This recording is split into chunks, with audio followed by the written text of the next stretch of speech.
Assurément, il ne fait pas bon aujourd'hui être du côté des enfants et se mobiliser pour assurer leur sécurité et lutter contre les réseaux pédophiles. On le constate depuis quelques années, toutes les personnes qui se lèvent pour dénoncer les réseaux pédophiles, satanistes et autres sont poursuivis et harcelés par la justice qui se met bien souvent du côté des bourreaux et non pas du côté des gens honnêtes qui se mobilisent pour assurer la sécurité de nos enfants.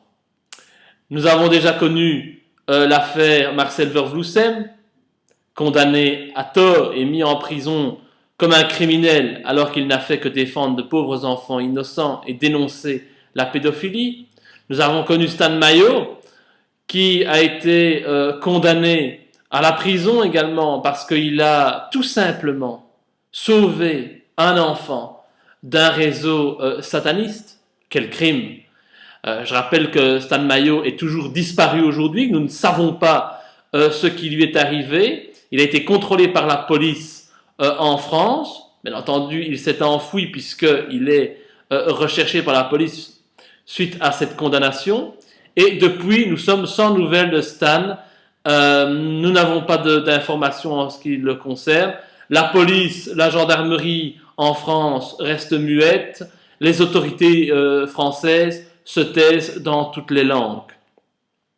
Et donc aujourd'hui, nous avons les plus grandes craintes suite à la disparition de Stan. Mais pire encore, après la réunion et cette conférence contre la pédocriminalité en réseau organisée à Mansé, à laquelle j'ai participé, où tout s'est bien passé, malgré la présence de la gendarmerie, Jeannette, la compagne de Stan, et d'autres personnes qui assurent la protection des enfants, comme par exemple Jérémy, qui a révélé lors de cette conférence la situation horrible que vit aujourd'hui une victime dans la région de Besançon, eh bien, ces personnes ont été placées en garde à vue. Et oui, je ne rigole pas, ces personnes ont été placées en garde à vue. Donc c'est quand même stupéfiant.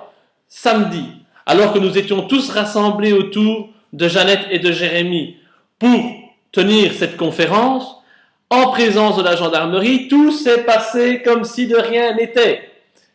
Lorsque les personnes sont rentrées chez elles, lorsque nous avons quitté Amancet, eh bien, la gendarmerie a procédé à des interpellations, à l'interpellation de Jeannette, qui n'a rien d'une criminelle, et ces personnes sont donc maintenant en garde à vue, et nous ne savons pas, bien entendu, ce qui leur est reproché. Alors, bien entendu, cela est particulièrement préoccupant. Je constate que toutes les personnes qui défendent les droits de l'enfant, qui combattent la pédophilie, se voient mettre des bâtons dans les roues par la justice. Il y a une incohérence totale. Les criminels, et je m'adresse à tous les dirigeants et à tous les représentants de la justice, ne sont pas les personnes qui se lèvent pour combattre la pédophilie. Les criminels ne sont pas les personnes qui pourchassent les pédophiles. Les criminels, ce sont les pédophiles. Et peu importe si ceux-ci sont haut placés et qu'ils vous donnent des ordres, il ne faut pas suivre ces ordres. Il ne faut pas les écouter. Il ne faut surtout pas les respecter. Il est inadmissible que les personnes qui combattent la pédophilie soient harcelées à ce point par la justice. Pourquoi la justice ne fait-elle pas autant de zèle avec les véritables criminels, ces bourreaux d'enfants, ces violeurs d'enfants, ces assassins d'enfants? Ce n'est pas acceptable. Tout comme moi, quand j'ai dénoncé les faits et j'ai fait les révélations dans le dossier du trou, qui a eu les perquisitions? Croyez-vous que ce sont les véritables violeurs de Julie et Mélissa, les véritables assassins qui ont été perquisitionnés? Bien sûr que non. C'est moi-même qui ai été perquisitionné. La justice voulait absolument remettre la main sur les fameuses photos d'autopsie de Julie et Mélissa qui montrent que les fillettes ne sont pas mortes de faim, comme la justice l'en a pourtant décidé dans son procès d'assises, mais que les fillettes sont mortes d'abus sexuels graves et répétés. provoquant des dilatations anales et vaginales allant jusqu'à 5 cm. 5 cm. Imaginez ce que ça fait sur le corps de pauvres enfants de moins de 10 ans. C'est une aberration. Et là, c'est étonnant, pour venir chez un parlementaire saisir ces documents, 15 inspecteurs sont venus, 15 personnes, dignes d'un véritable terroriste. Alors, je suis de tout cœur avec Jeannette, avec Jérémy, avec toutes les autres personnes qui sont bien entendu aujourd'hui inquiétées par la justice pour avoir simplement fait leur travail de citoyens honnêtes et respectables, qui est de venir en aide aux plus faibles. Et ces plus faibles, ce sont les enfants qui aujourd'hui sont entre les mains de réseaux pédocriminels, de réseaux qui sont prêts à tout, allant jusqu'à torturer et tuer des enfants innocents. Et nous en avons eu la preuve à Amancet samedi.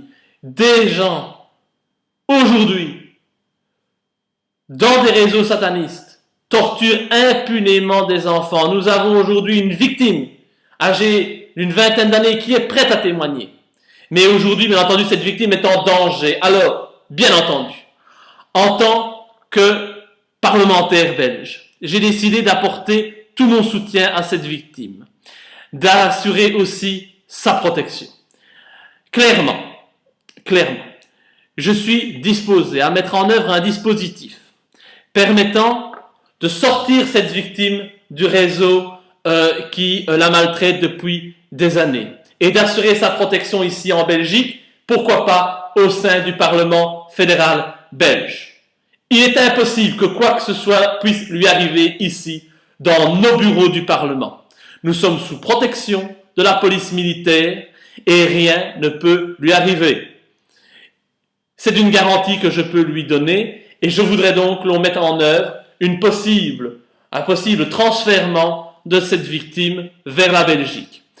Je tiendrai aussi à informer toutes les personnes que je suis de très près l'évolution de la situation qui concerne Jeannette et Jérémy, ces deux activistes courageux. Jeannette, la compagne de Stan, plus courageux que lui, il n'y a pas.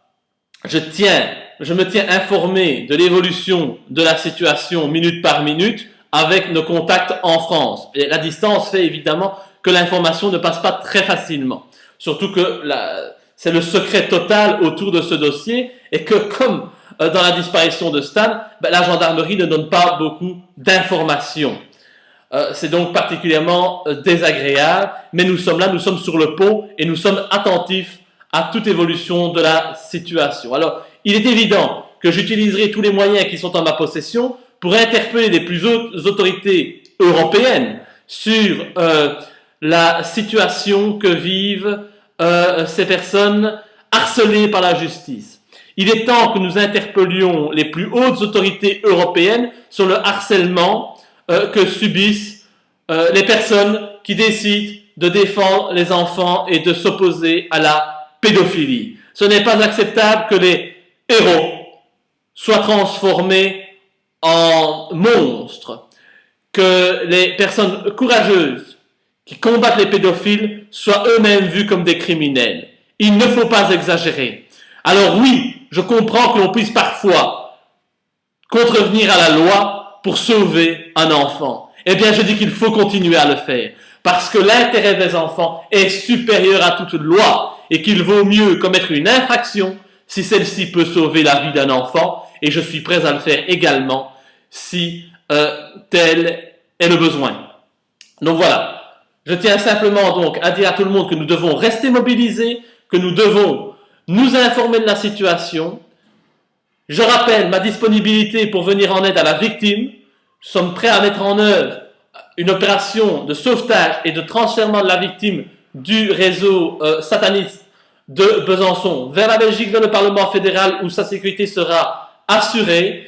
Et je suis prêt également à descendre. Il apparaît que c'est à Poitiers que Jeannette et Jérémy seraient détenus en garde à vue. Je suis prêt à descendre là-bas s'il le faut pour assurer aussi leur protection, puisqu'il est quand même assez difficile de porter des actes ou des coups à un député belge même en francs. Je suis prêt donc à mettre tout mon poids dans la balance pour qu'enfin les victimes soient protégées, que les activistes, que les personnes qui se mobilisent jour et nuit pour assurer la protection des enfants ne soient plus harcelés et pour que la justice soit enfin faite et que les vrais criminels, non pas Jeannette et Jérémy, mais que les vrais criminels, ceux qui violent et torturent quotidiennement des enfants, eux soient mis en prison et soient mis hors d'état de nuire. Et tant pis si pour cela il faut porter atteinte à des hauts responsables de l'État, qu'ils soient belges ou français ou européens, qui se plaisent dans la pédophilie, qui violent des enfants. On le sait, hein, des anciens ministres français ont avoué leur penchant pédophile et pour tout le temps, ils n'ont jamais été inquiétés par la justice. C'est scandaleux, c'est inadmissible. Je ne supporte pas ce laxisme à l'égard des pédophiles et donc nous combattrons cette situation de toutes nos forces. Et franchement, je le dis, je suis de tout cœur avec Jeannette, avec Jérémy, avec Stan. Nous voulons que la vérité soit faite et nous ferons tout en sorte pour que la vérité éclate, quitte à ce qu'elle éclabousse les plus hautes autorités de nos États. Je vous remercie, mobilisons-nous, soyons tous derrière Stan, Jeannette, Jérémy, ils le méritent, ils défendent nos enfants, ils ont besoin de nous et nous serons là pour eux.